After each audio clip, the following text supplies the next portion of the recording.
uh, okay. Man, this feels awkward. It's my first time talking about myself online, so you'll just have to forgive me if I screw anything up.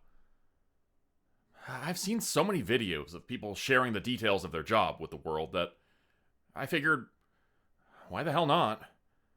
Maybe somebody wants to know what life is like for a professional coffin maker. Of course, I could be wrong. I don't get out much. And what's popular changes fast these days. Sometimes it feels like by the time I've requested vacation time from the boss and I made the 6-hour drive from the cemetery into the city, the world has moved on without me. There. See what I mean? Rambling again. Let's get back on track. I didn't set out to do this for a living. My dad was a carpenter, and I dropped out of school young to help him with his work. I was just a teenager when the demand for quality woodwork dried up, and Dad started hitting the bottle. Hard. I took over what few jobs still came our way, but even so, we were barely getting by. The pressure made Dad move on to pills, and, well, the doctor said that his overdose was accidental. I wish I could say that I agreed. That was how the boss found me, a few weeks after the funeral. In a rented workshop, slaving away over shoddy materials, and knowing that I wasn't going to meet my deadline. Even if I did, the pay wasn't going to be enough to keep the lights on for another month. When she buzzed at the door, I couldn't believe it. I took one look at her clothes and jewelry and figured that she'd gotten lost. Or that her fancy black SUV had blown out a tire in one of the neighborhood potholes. But no. She said that she had come to talk to me specifically.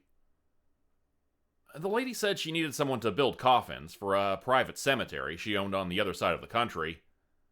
The work was simple enough. Maintaining the cemetery grounds, digging the graves, and crafting custom-made coffins when needed.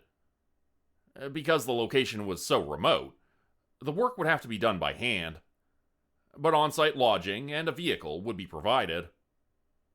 The lady smirked when she saw the look on my face, then added that the pay she was offering took the rough conditions into account. She named a figure. It was more each month than I made in a year. I wanted to say yes right away, but the deal just seemed too good to be true, you know? The lady just stood there, smiling patiently, until my curiosity got the better of me, and I had to ask, why me? I didn't have any money or connections. Hell, I didn't even have family or friends who'd miss me if I took her crazy deal. The lady's offer sounded like the kind of thing you'd propose to someone right before you sold their organs on the black market, and I told her so. That was the only time I ever heard her laugh. She promised that she wouldn't hurt a hair on my head, then offered me 3 months in advance if I would sign a contract that night. She laid the money on my workbench. $36,000 in cash, and told me to reconsider. Whoop, that's the hotline. Gotta go. I'll explain more later. Okay, so I think I was explaining how I got the job, right? Well, 2 days later, I was picking up my new work vehicle in the parking lot of some podunk country airport. The directions, my boss had told me, were in the glove box. She hadn't been kidding when she'd called the place remote. By the time I arrived at her property, it had been hours since I'd seen a neighborhood or even a car. The dirt track leading onto the boss's land was so overgrown and washed out that it could hardly be called a road at all. And I remember feeling grateful that the truck she'd assigned me had 4-wheel drive. Before long, I couldn't even see the highway anymore. There was nothing around but hills covered with yellow grass, and patches of scraggly pine trees. I'd grown up in the city, and the total lack of buildings or even landmarks was unnerving. I stopped to check the boss's directions so often that they started to look like gibberish. By sunset, I was worried I might not make it to my destination before dark, if I made it there at all. 20 minutes later, I came over the crest of a hill and a field of small white stones below. The cemetery. My new home was beside it, and I gotta say, it didn't look nearly as bad as I'd imagined. Hell, with its white painted walls and flower boxes, the place almost looked cute. There were solar panels on the roof for electricity, a septic tank, and a well out back. The workshop beside it looked like the kind of place my dad had dreamed about building for himself, back when he thought he had a chance at retirement. The furniture inside was dated and secondhand, but everything was clean. Even the bed was made. I still remember how it felt to step out into the grass for the first time and take a big breath of that cold, clean country air. I kept waiting for the catch, for the other shoe to drop, for the big trip up that would prove I still had the same bad luck as always. But it never came. 7 years later, I'm still here. And as much as I complain about loneliness and boredom, I gotta admit that the boss turned my life around when she offered me this job. So, what's a day in my life like? Let's get started.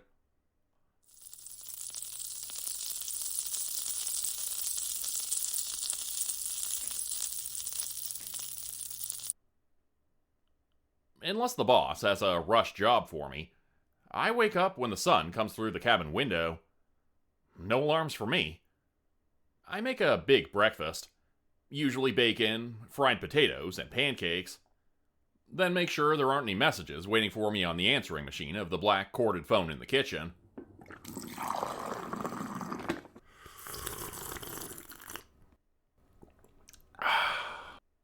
Now, you might be wondering, how in the hell does your place have a phone if it isn't connected to any utilities? The truth is, your guess is as good as mine. The boss has so much money, she might have just paid a private contractor to run a line out here. Who knows? The important thing is, that clunky old phone is how I get my work. If there's a message on the machine, I hit play. The messages are always from the same robotic voice, which always gives me the same 3 facts. A date, a height, and a weight. It goes something like this. Tuesday, October 3rd, 5 feet, 10 inches, 185 pounds. That way, I know what dimensions the coffin needs to have, and when it needs to be done by. It sounds simple, but there's an art to it. The boss wants to make sure that each coffin is a snug fit, without a lot of empty air inside. One time, I joked around and asked her if she was worried about somebody moving around in there. "Not as long as you've done your job right," was all she said. That's one of the things I like about the boss. Her sense of humor. And it's true. The coffins I build are absolutely airtight. Well, not quite airtight. This is the part where my job begins to get a little strange. See, the boss has me drill a small hole in the upper right-hand corner of every coffin. And that's where I install the cameras. They're tiny things, only about the size of a button, and they connect to a wire that rises up through the dirt. From there, I plug them into a cable, which, I guess, is the same one that allows that weird black telephone to work. According to the boss, that's why people pay top dollar to have their loved ones buried out here, because they can use those cameras to observe them at any time. It was creepy as hell, sure, but for $12,000 a month, I could put up with a whole lot of creepy. Back when things were good in the carpentry business, my dad had to put up with rich people's freaky requests all the time. There was this one guy who commissioned life-size wooden statues of his whole family, and another who paid us to install two-way mirrors in every bathroom in his mansion. Compared to all that, what was the harm in checking up on your dearly departed grandma every once in a while? That's another thing the boss has in common with the other rich folks I've worked for. She prefers the help to stay invisible. Whenever there's gonna be a burial, I'm supposed to lock the doors, put down the shutters, and generally act like I don't exist. I figure the boss just doesn't want my scruffy ass uglying up the funeral. And let's be honest, she's got a point. Not that there's much to see, anyway, considering the burials always happen at night. Anyhow, back to my day.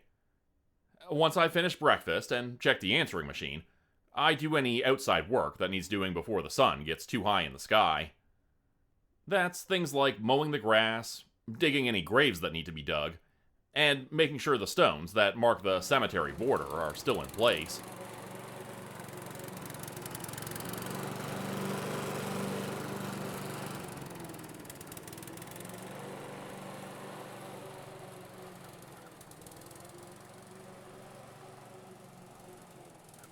By noon, it's usually hot enough out there to cook an egg on a tombstone, if you'll pardon the expression. So I go inside for lunch. If I'm tired afterwards, I'll sometimes take a nap. I spend the rest of the day in the workshop, measuring, cutting, and assembling the coffins.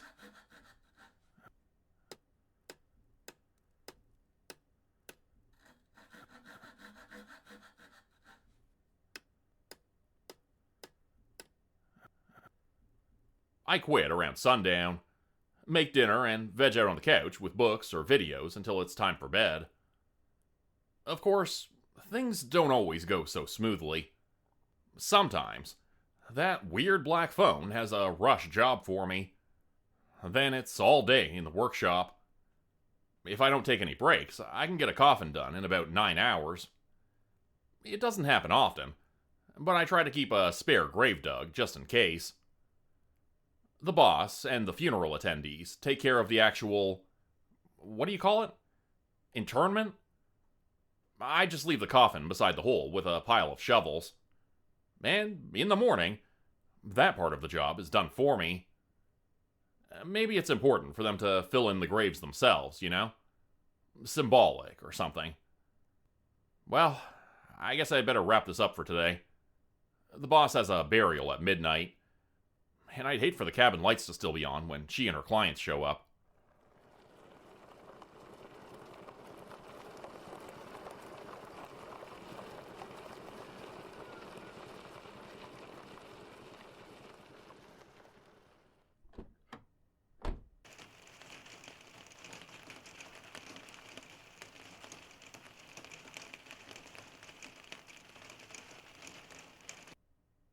Whew. Alright, I'm back. That was a rough night. I had a dream that I was trapped in some pitch black, cramped space. I could barely move. And there was this scraping noise coming from right above my face. Nightmares aren't usually a problem for me, but I guess talking about all this stuff got me thinking about how strange it all really is. There was another burial last night. The coffin I left out is gone, and the grave I dug is filled in with fresh dirt. It's a gray, rainy morning, so I won't be working outside or cutting the grass. And with no messages on the answering machine, there isn't much to do except sit around and think. I may have dropped out of high school, but I know my way around tech better than most people. Every one of those graves out there has a wire running up from it, and it wouldn't take too much effort to plug in and see what the boss sees when she looks into one of those cameras. Would it be a violation of privacy? Sure, maybe. But technically, taking a peek wouldn't even violate the terms of my contract. And besides, who's around here to catch me? There's nothing but grass and trees in all directions. It'll only take a second, and I can finally put my curiosity to rest. Nobody has to know. Ugh, listen to me. I hate the way I sound. Like Dad trying to justify taking one more hit. But I've been sitting here for 5 hours, and it's all I can think about. I'm gonna go out to the workshop, sand some boards or something.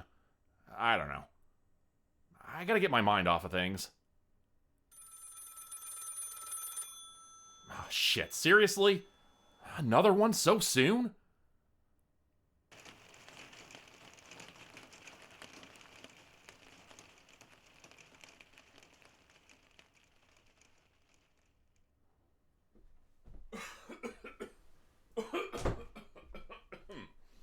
Well, it's done. My skin's all clammy and I feel a cold coming on. But it's done. I guess this is the other side of the high wages and cushy work. Sometimes there are days like this. It's been a long time since I've had to work in the rain. And I forgot how the rain turns these fields into a river of mud. It just kept pouring into the grave while I was trying to dig it. Good thing my hands are already calloused over. Ugh. I'm laying here trying to sleep, but I'm too wound up. I've got the blinds down and the lights off, and I know it won't be long until... That's them, I guess. The more I think about it, the more I realize the boss would probably be pretty pissed if she knew about this little recording I've been making. It wouldn't matter to her that I've kept the names and locations anonymous. She just wouldn't want any of the stuff getting out. What the hell. I figure I'll keep going, even if nobody ever hears it.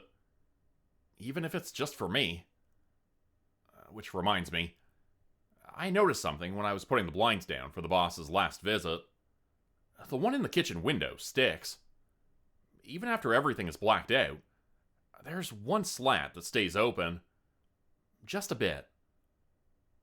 If I were to go there now and press my eye to it, I would be able to see exactly what it is the boss is doing out there. I mean, how likely is it that one of them turns around and shines their flashlight right at the kitchen window? I hope the answer is not very, because I'm going to go for it.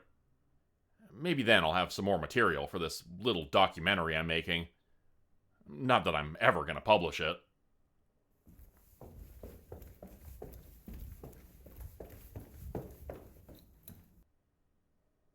Whoa. Okay. That was weird. There were 4 of them. Those big black SUVs like the one the boss drives around in. They all parked at the edge of the cemetery, backwards, so their plates couldn't be seen from the cabin. Then got out. Matching black umbrellas, matching black suits, and masks. Rubber animal masks. You know, pigs, wolves, rabbits. Cheap stuff, like a teenager might wear to a Halloween house party. It didn't seem too appropriate for a funeral. But then again, the boss doesn't pay me to give my opinion. She was there. I'm sure of it. But I don't know which one she was. If I had to guess, I'd say the White Rabbit. What was really odd was how they handled the burial. That middle-aged Asian woman was just sort of there, you know? Just laying in the back of one of those SUVs, without any embalming equipment or anything. It almost looked like she was asleep. Her hands and feet were tied up, to keep them from flopping around, I guess? I don't know. The Undertaker side of things isn't really my area. Anyway, you could tell that little group of rich weirdos had some experience with this. The whole thing went like clockwork. 2 of them got the coffin. 2 of them laid the lady down inside of it. 2 of them nailed it shut. 1 set up the interior camera. Then 4 of them lowered her down into the grave with these big straps. The same group got shovels and went to work filling in the hole. I gotta say, they worked faster than I do. And I do this for a living. Once it was all done, they just sorta stood there for a while. Then they started passing around a cable, I guess the one that goes down into the coffin, and peering into a monitor. Of course, I couldn't see their faces, but they seemed pretty pleased about whatever they were looking at down there. I'm talking knee-slapping, back-clapping laughter. Like I said, not very appropriate for a funeral. They were up there for a couple of hours, until someone finally gave a signal. The masked weirdos got back into their black SUVs and drove off like it was nothing. I'll be honest, the whole thing left me with more questions than answers. It left me with a bad feeling in my gut about what I do out here. Just what the hell am I a part of? Is this some sort of weird Illuminati thing? Or maybe something even worse? Ugh. The sun's coming up in a few hours. I gotta get some sleep.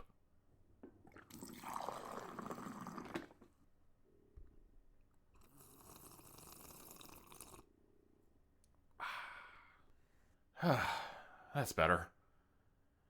Overnight, I've come to a decision. I've got to take a peek. Even if it's only for a little bit. It'll just be one quick look. Then back to business as usual. I'll go with the one they just buried.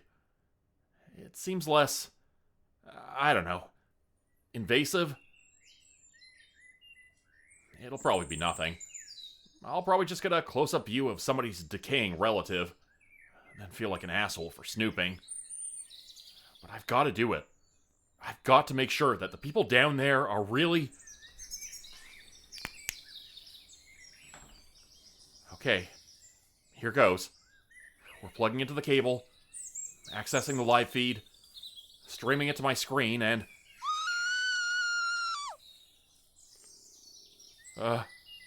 Oh my god. She's alive. She's staring right into the camera. There's fingernail marks on the wood. Blood on her forehead. Splinters between her teeth.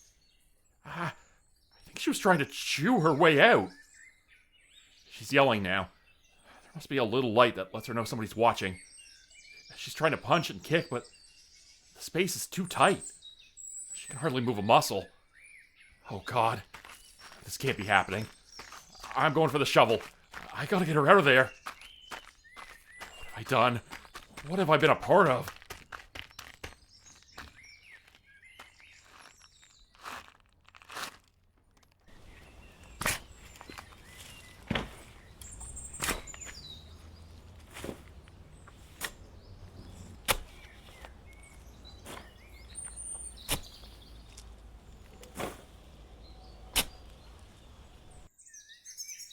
Okay, almost there.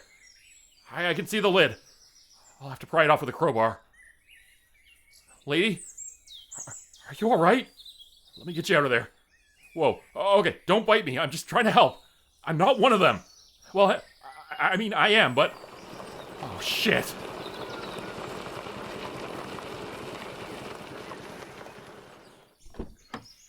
Plugging into the feed must have triggered some kind of alarm. How the hell did they get here so fast? Unless they've been watching me this whole time. Maybe the people who they bury alive aren't the only ones being monitored by hidden cameras. Hey, lady, wait! Where are you going? If you run the wrong way, you'll die out here, understand? We gotta head toward the road. I don't care what you do to me. I'm not gonna play any more of these horrible games. Games? What games? What are you talking about? Don't you understand? This was all part of it. I heard them.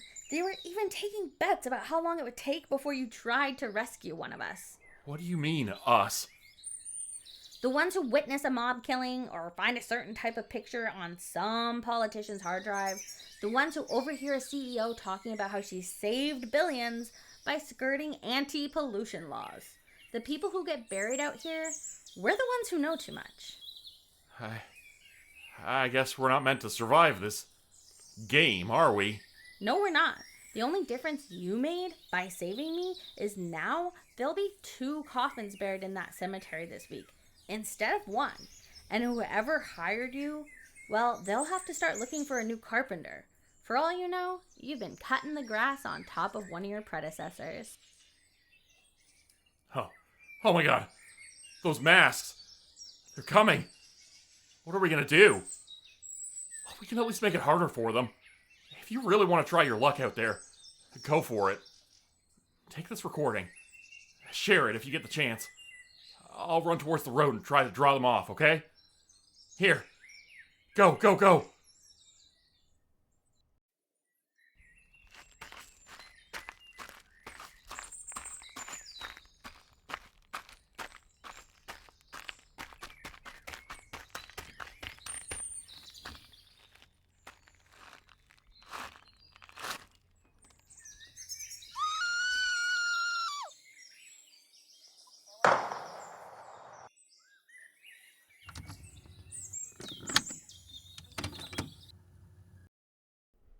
Become a channel member today for early access, bonus videos, and special emojis only available to members.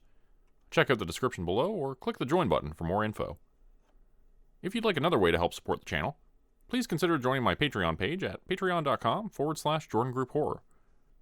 As a patron, you'll get access to bonus videos and content. You'll be credited at the end of every video going forward, and if you decide to stay for 3 months, I'll name a character after you which will be featured in a Hollow's End story. Links to join the Patreon are in the description. Thanks everyone for listening. Please like, subscribe, and comment to help the channel continue to grow. And see you again next time at 4 p.m. Eastern Standard Time. Hope you have a great night.